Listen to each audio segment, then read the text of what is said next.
Alright guys, so keep in mind, this is literally just a core. Now we're going to throw it on there just to see, what the difference would have been if I had decided to run this. But this is going to get sent off in the box it's in. We're just going to ship it out. And get her back in a few weeks, maybe a month. Good Lord. This is an OEM Hayabusa shock. Should be off of a Gen 1. Doesn't say on here, but it should have been a Gen 1.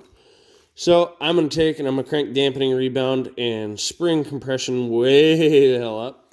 We're going to see what a difference it would make versus what I have on the bike. Alright guys, and we've got the compression and rebound dampening maxed out, and the spring is as far down as I can get it. I got room to go further, but that's as far as I can get with the little wrench I got. So, let's see if this makes a difference. Alright, so I have no clue where I put my tripod.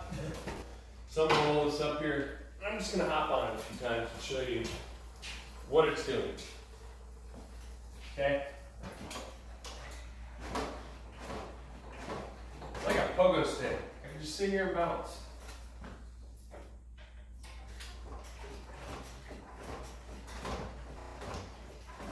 This is my biggest issue. Squat is good. Squat is great. Rebound is not. So now, I'm going to go find my tripod. And I have these lovely anchor points on the ceiling.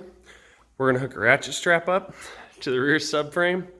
Well, it actually is the frame on this bike. And we're going to lift up the arm and everything and take the shock loose, slide it out, slide that shock in, see what a difference it makes.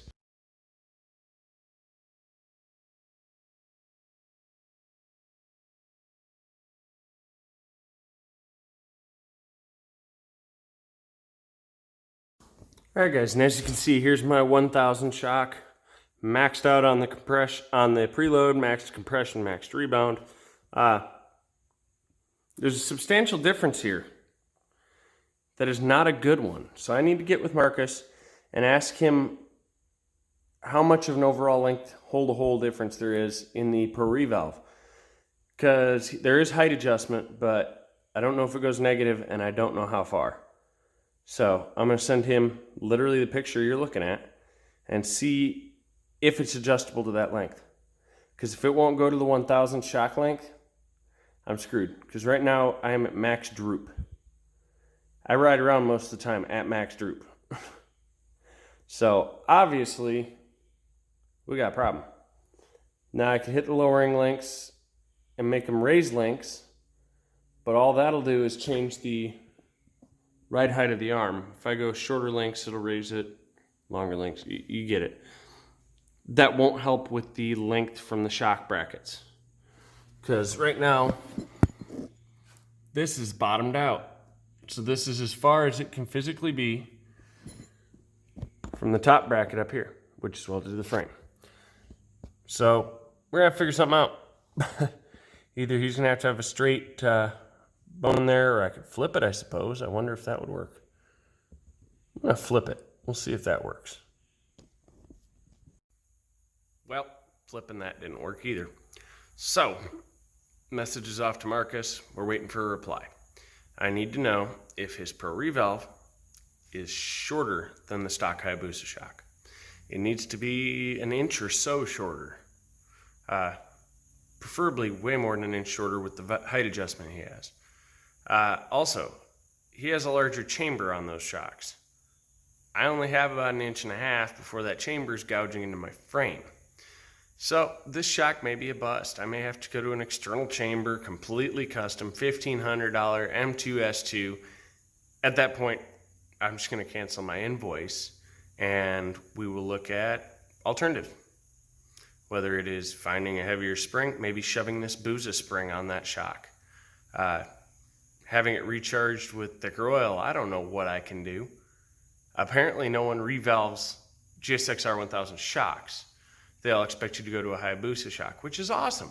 on a GSX-R 1000, which has all the room in the world. I don't.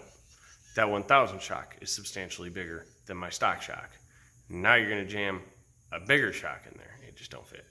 So we'll see what we can do, see what we can come up with. Maybe Marcus will have some ideas. Who knows?